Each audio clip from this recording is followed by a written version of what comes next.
ഇന്നത്തെ ഞങ്ങളുടെ ഉച്ചയോർക്കം കുറച്ചങ്ങ് നീണ്ടുപോയി. സന്ധ്യയായി. രണ്ടുപേരും കളിക്കാൻ ഇറങ്ങിയപ്പോൾ. Bye bye. I love you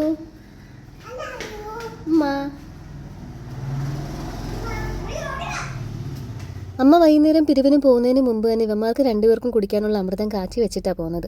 നിലു എണീറ്റ് കഴിഞ്ഞാൽ അപ്പോഴും തന്നെ ബോട്ടിൽ കയ്യിൽ കൊടുത്തില്ലെങ്കിൽ പിന്നെ ബഹളം ഉണ്ടാക്കും. അവിടെ ആ പിള്ളേർ കളിക്കുന്നിടത്ത് പോയി ഇനി കുറച്ചു നേരം അങ്ങനെ നിന്ന് കളിച്ചോളും. ഇന്നത്തെ സൺസെറ്റും കയ്യിൽ നിന്ന് പോയി. ഇനിയിപ്പോൾ ഒരു ഇഞ്ചി ചായയാവാം.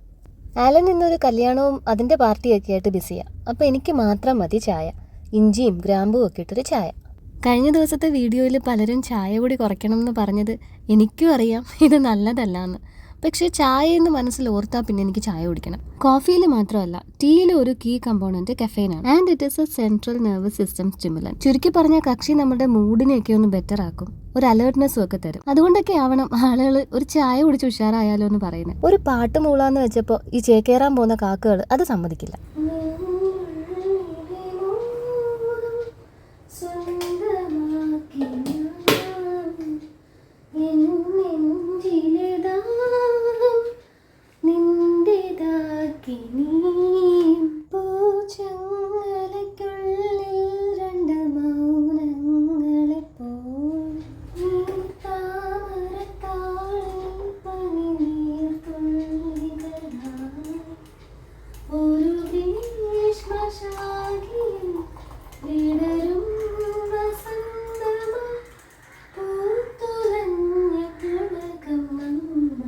ചായ റെഡിയായപ്പോൾ ഞാനും കാക്കകളും പാട്ട് നിർത്തി. ഞാൻ ഒറ്റയ്ക്കല്ല ചായ കുടിക്കുന്നത്, അവിടെ ഒരാളുണ്ട്, ഞാൻ കാണിച്ചു തരാം. കടലിൽ നിന്ന് കിട്ടിയതാ ഒരു ശില. അതിന്റെ ആ കിരീടത്തിന്റെ ഭാഗത്ത് കുറച്ച് പൊട്ടിപ്പോയപ്പോൾ അങ്ങനെ എന്തോ ആവണം അവരത് കടലിൽ കളഞ്ഞത്. അപ്പൊ ഞാനിങ്ങനെ ആലോചിക്കുകയായിരുന്നു, ഇതുണ്ടാക്കിയ ശില്പിയെ ഇത് എത്രത്തോളം കെയർഫുൾ ആയിട്ട് എന്ത് സ്നേഹത്തോടായിരിക്കും ഈ വർക്ക് തുടങ്ങിയത്. തലഭാഗത്തൊരു പൊട്ടൽ വന്നപ്പോൾ ദേണ്ട കിടക്കുന്നു, ആളെ എടുത്ത് കടലിലിട്ടേക്കുന്നു.